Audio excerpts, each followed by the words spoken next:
আল্লাহর নবীকে হত্যা করার জন্য ওমর বের হয়ে গেছিলেন। এরকম বেশ কিছু ঘটনা এরকম ঘটেছে। আবু তালিব এই বিষয় নিয়ে অনেক চিন্তা করতেছেন। আবু জেহেল পাথর আঘাত করে আল্লাহর নবীর মাথা ফাটিয়ে দিয়েছিল। তিনি এই কথা স্পষ্টভাবে জানেন যে দুইজন ইসলাম গ্রহণ করেছে, ওমর এবং হামজা, ইসলামের দুইজন বীর সেনানী। তারপরেও আবু তালিবের চিন্তা ফুরাইতেছে না যে ওমর এবং হামজা সবসময় তো আল্লাহর নবীর কাছে থাকবে না, থাকবে না। যদি এরই সুযোগে কাফেররা যদি আল্লাহর নবীর উপর আক্রমণ করে তাহলে কি করা যায়? আবু তালিব তার বংশের লোকদের কাছে গেল। দুইটা গোত্র, একটা হলো বনু হাসিম, আরেকটা হলো বনু মুত্তালিব। কয়টা গোত্র? দুইটা গোত্র। এই দুইটাই আল্লাহর নবীরই গোত্রের অংশ, তাদেরই আত্মীয় স্বজন। বনু হাসিম এবং বনু মুত্তালিব। আবু তালিব দুই গোত্রের সমস্ত আত্মীয় স্বজনদেরকে একত্রিত করলেন, একটি সমাবেশ ডাকলেন, ডেকে সবার কাছে বলতেছে, আমাদের ভাতিজা মুহাম্মদ, তার জীবনকে নিয়ে আমি অনেক সংশয়ে রয়েছি।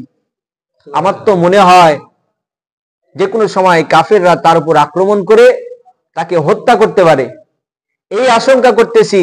আমি এতদিন যাবত আমি একা একা তাকে পাহারার কাজে নিয়োজিত ছিলাম, এখন এই দায়িত্ব আমার এই গোত্রের, আমার আত্মীয় স্বজনের সকলের উপর। সবাইকে আহ্বান করলেন, আসো আমরা সকলে মিলে আমাদের ভাতিজাকে রক্ষা করি। বনু মুত্তালিব, বনু হাসিম, শুধু একজন ব্যতীত, বংশের মধ্যে শুধু একজন ব্যতীত, সে হলো আবু লাহাব। কে? আবু লাহাব শুধু এই দলের মধ্যে ছিল না। বনু মুত্তালিব, বনু হাসিম, এই দুইটা গোত্রের লোক, তারা সকলেই আবু তালিবের কথায় রাজি হয়ে গেল যে আজ থেকে তুমি যেই দায়িত্ব পালন করতেছো, আল্লাহর নবী মুহাম্মদ সাল্লাল্লাহু আলাইহি ওয়াসাল্লামকে রক্ষাকারী হিসেবে আমরাও আজ থেকে নিয়োজিত হয়ে গেলাম।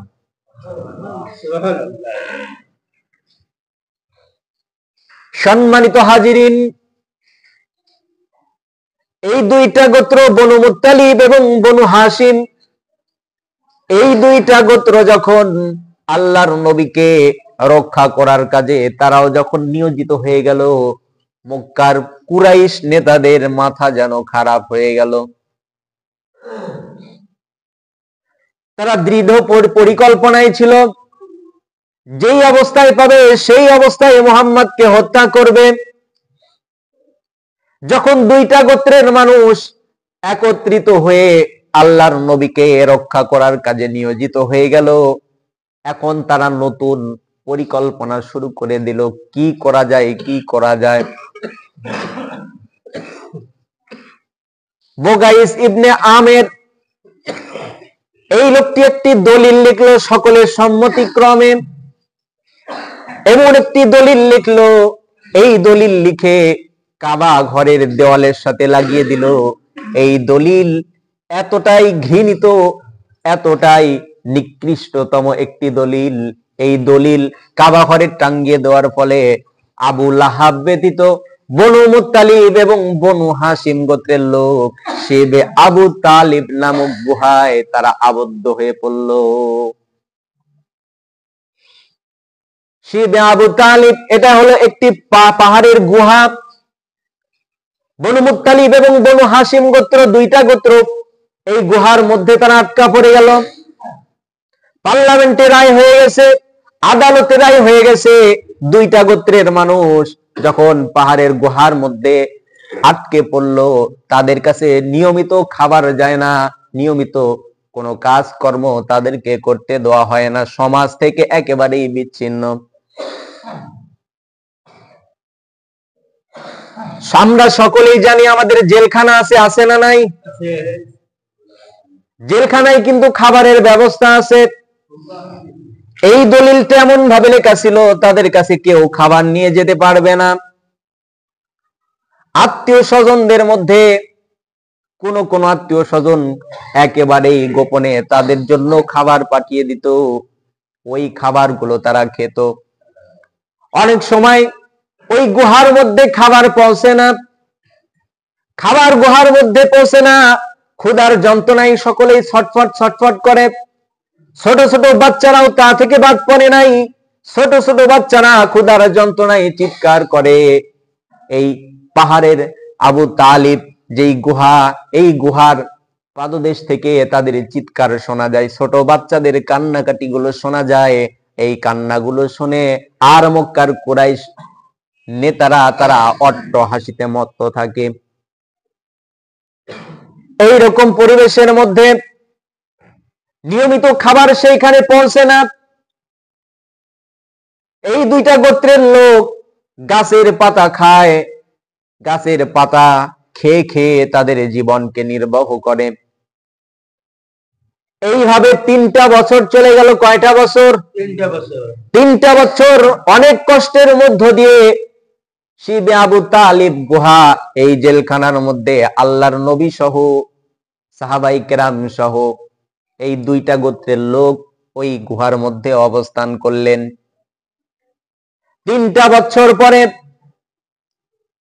আল্লাহর নবী সাল্লাল্লাহু আলাইহি ওয়াসাল্লামের স্ত্রী হযরত খাদিজাতুল কুবরা রাদিয়াল্লাহু আনহা, তিনার একটি ভাই মাঝে মধ্যে ফুফুর জন্য মাঝে মধ্যে আল্লাহর নবী সাল্লাল্লাহু আলাইহি ওয়াসাল্লাম এবং খাদিজাতুল কুবরা রাদিয়াল্লাহু আনহার জন্য কিছু করে গম প্রেরণ করতেন, যাতে করে তারা খেতে পায়। একদিন নিয়ে যাওয়ার সময় হঠাৎ আবু জেহেল সামনাসামনি উপস্থিত। আবু জেহেল বাধা দিল। তাদের গোত্রের একজন লোক, তার নাম আবুল বাখতারি, সে বাধা দিল। ডাইরেক্ট তিনি এই কথার বিরোধিতা করলেন। তিনি বললেন, আমরা খাবার খাবো, আর বনু হাশিম গোত্র এইভাবে না খেয়ে খেয়ে গুহার মধ্যে মারা যাবে, এই বিষয়টা আমরা মেনে নিতে পারি না। এইরকম ভাবে বনু হাশিম ইবনে আমের নামের একজন লোক, যখন এই দলিলটা লেখা হয় তিনি তখনই বিরোধিতা করেছিলেন, এইরকম নিকৃষ্টতম দলিল লেখা যাবে না। তিনি যখন এইরকম দুর্দশা এই দুইটা গোত্রের মানুষের দেখলেন, তিনি তখন কয়েকজন লোকের কাছে তিনি বাড়ি বাড়ি রাতের বেলা গোপনীয়তা রক্ষা করে বাড়ি বাড়ি গিয়ে একজন দুইজন লোকের কাছে এটার বিরোধিতা, এই যে তারা জুলুমান নির্যাতন করতেছে তার বিরুদ্ধে অভিযোগ করলেন, তাদের কাছে সাহায্য চেলেন। একজন দুইজন তিনজন এইরকম করতে করতে কয়েকজন যখন হয়ে গেল, এইরকম অবস্থায় একজন আল্লাহর নবী সাল্লাল্লাহু আলাইহি ওয়াসাল্লামের একজন নিকটাত্মীয়, তার নাম হলো জুহাইর। কি নাম? জুহাইর যখন এই কথাগুলো শুনলেন, পরের দিন তাদের এই জুলুম নির্যাতনকে শেষ করার জন্য সকলকে রেডি থাকতে বললেন, সকলকে কাবা ঘরের পাশে উপস্থিত থাকতে বললেন। সর্বপ্রথম জুহাইর সুন্দর জামা গায়ে দিয়ে প্রথমে কাবা ঘরের কাছে গেলেন, 7 বার কাবা ঘর তাওয়াফ করলেন। কয়বার তাওয়াফ করেছেন? 7 বার কাবা ঘরকে তাওয়াফ করলেন। আবু জেহেল সহ কুরাইশদের সমস্ত নেতারা যখন উপস্থিত হলো, তখন জুহাইর চিৎকার দিয়ে মক্কার মানুষদেরকে উদ্দেশ্য করে বলতেছে, মক্কার মানুষ শোনো, আমরা খাবার খাবো, আমরা সুখে আনন্দে আমরা দিন কাটাবো, আর বনু হাশিম গোত্র তারা গুহার মধ্যে না খেয়ে মারা যাবে, এই বিষয়টা আমরা মেনে নিতে পারি না। অবশ্যই আমরা এর একটা ব্যবস্থা আজকে করতে চাই।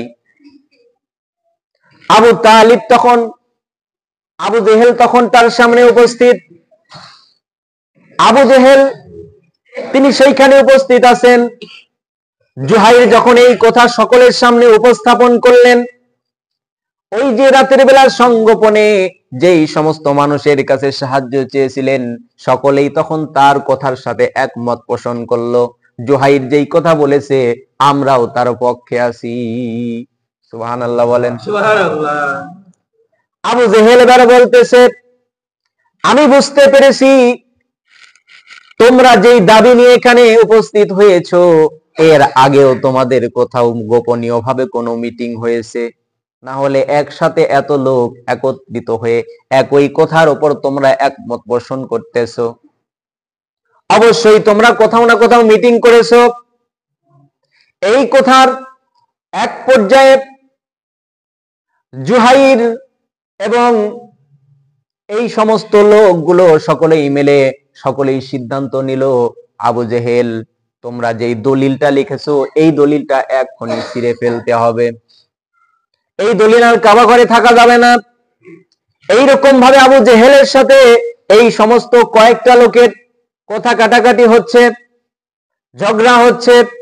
এমন অবস্থায় আল্লাহর নবী সাল্লাল্লাহু আলাইহি ওয়াসাল্লাম আপন চাচা আবু তালিবের কাছে গিয়ে বললেন, চাচা আপনি এক্ষুনি যান আর আবু জেহেলের কাছে গিয়ে বলুন তারা যেই দলিল লিখেছিল এটাকে ছিঁড়ে ফেলার কোনো দরকার হবে না।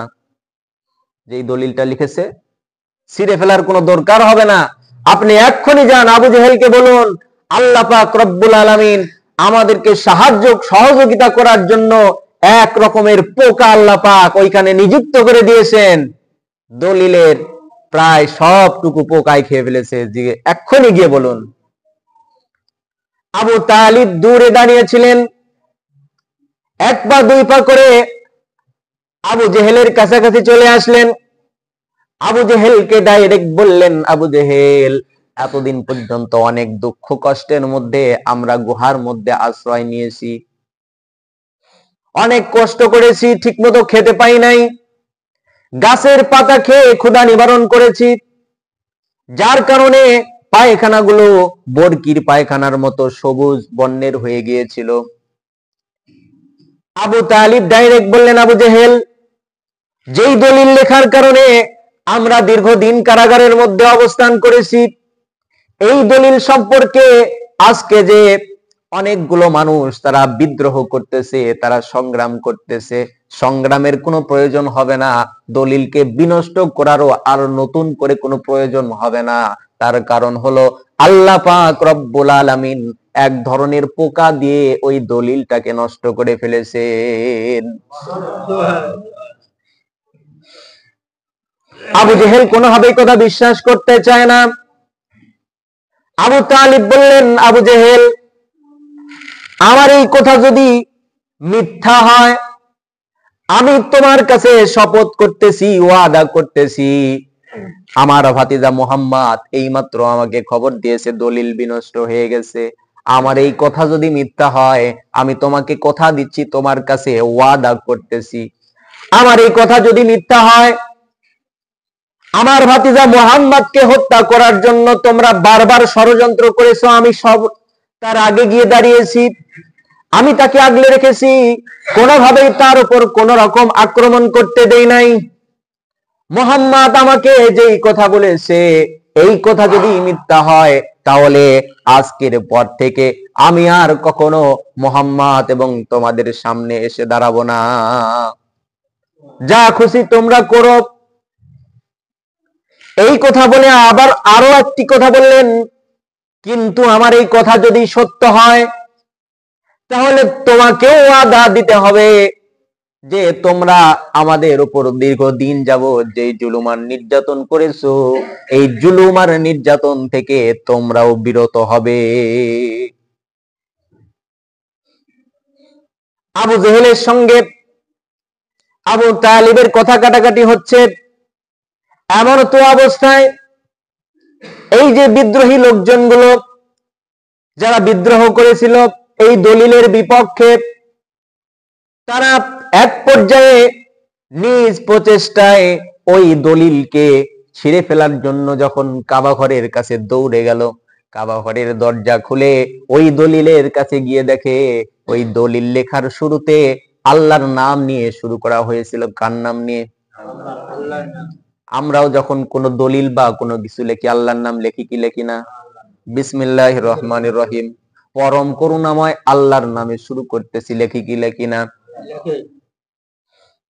বিদ্রোহী লোকজন যখন কাবা ঘরের দরজা খুলে দলিলের কাছে গেল, লক্ষ্য করে দেখলো আল্লাহর নবী যেই কথা বলেছেন ওই দলিলে শুরুতে যে আল্লাহর নাম নিয়ে লেখা শুরু করা হয়েছিল এই আল্লাহর নাম ব্যতীত যতগুলো কথা ওই দলিল লেখা হয়েছে এই সবগুলো পোকায় খেয়ে ফেলে দিয়েছে। সুবহানাল্লাহ। আল্লাহ পাক রব্বুল আলামিন এক ধরনের বিশেষ পোকা দিয়ে এই দলিলটাকে নষ্ট করে ফেলে দিয়েছেন। দলিলও নষ্ট, আল্লাহর নবী সাল্লাল্লাহু আলাইহি ওয়াসাল্লামের কারাগার জীবন থেকে আল্লাহর নবীও সহ, আল্লাহর নবী সহ বনু মুত্তালিব, বনু হাশিম গোত্রের লোক, তিনারাও মুক্ত হলেন। তার মানে আল্লাহর নবী সমস্ত পৃথিবীর মধ্যে সব থেকে শ্রেষ্ঠ, সর্বকালের সর্বযুগের শ্রেষ্ঠ মানুষ, তিনাকেও 3 বছর যদি জেল খাটতে হয়, তাহলে আজকেও আমরা যদি হকের উপর থাকি আমাদেরও জেল খাটা এটা অস্বাভাবিক কিছু নয়। অনেকেই বলে অমুক লোক যদি কোনো অন্যায় না করে অযথাই কি তাকে জেলে ভরেছে, বলে না? তাহলে আমার এই কথার উত্তর দেন, আল্লাহর নবীর অপরাধ কি? অপরাধ ছিল? যারাই সত্য পথে থাকবে, হকের পথে থাকবে, তাদেরকেই জেল খাটতে হবে। আমাদের ইমাম, আমরা যেই ইমামের অনুসরণ করি, আমাদের মাযহাবের নাম কি? আবু হানিফা। হানাফি মাযহাব না? হানাফি। ইমাম আবু হানিফা রহমতুল্লাহ আলাইহি, ইতিহাস পড়ে দেখেন, তার জীবনী পড়ে দেখেন, তার মৃত্যু হয়েছে জেলখানার মধ্যে। হাদিস, যতগুলো হাদিস এই পর্যন্ত আছে, সর্বশ্রেষ্ঠ হাদিসগুলোর মধ্যে 1 নম্বরে যার তালিকা রাখা হয় বুখারী শরীফ। কোন হাদিস? বুখারী শরীফ। ইমাম বুখারী, যিনি বুখারী শরীফ লিখছেন, ওনারও জীবনী পড়ে দেখেন, উনিও জেলখানার মধ্যে অত্যাচারিত হয়ে তিনিও মারা গেছেন। এই জন্য হকের পথে কিয়ামত পর্যন্ত যত মানুষ হকের উপর থাকবে, জেল তাদেরকে খাটতেই হবে। তো যাই হোক, আল্লাহর নবী সাল্লাল্লাহু আলাইহি ওয়াসাল্লাম তিনার মতো মানুষকেও এরকম অনেক ধৈর্যের পরীক্ষা দিতে হয়েছে, অনেক কষ্টের শিকার হয়ে তারপরেই ইসলাম কায়েম হয়েছে, ঠিক কিনা? এই জন্য আমাদেরকেও এত কষ্ট করে যে ইসলাম কায়েম করা হয়েছিল, সেই ইসলাম আজকে যত দিন চলে যাচ্ছে